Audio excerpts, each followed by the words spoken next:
എന്താണ് ഹലാൽ, എന്താണ് ഹറാം? ഈ ചോദ്യങ്ങളുടെ ഉത്തരം പലപ്പോഴും മുസ്ലിങ്ങൾ പോലും മനസ്സിലാക്കിയോ എന്നത് സംശയകരമാണ്. മുസ്ലിം അല്ലാത്ത ഒരാൾ അറുത്ത കോഴി തിന്നാമോ?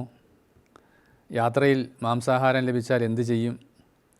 എന്നിങ്ങനെ മുസ്ലിം സമൂഹം ആശങ്ക പ്രകടിപ്പിക്കുമ്പോൾ ഈ ഹലാലിറച്ചി മത തീവ്രവാദം വളർത്താനുള്ള സൃഷ്ടിയാണോ എന്ന് ആരോപിക്കാനും ചിലർ മടിക്കാറില്ല.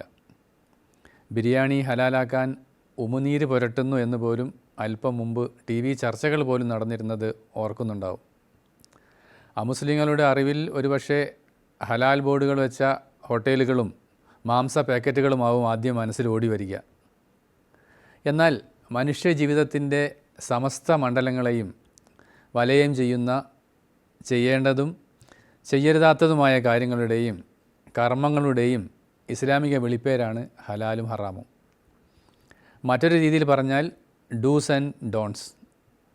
ഭക്ഷണം അതിൻ്റെ ഒരു ചെറിയ ഭാഗം മാത്രം. ബാക്കി മുഴുവൻ ജീവിതത്തിനും മാർഗദർശനം നൽകുന്ന ധാർമ്മിക പാഠശാലയാണത്.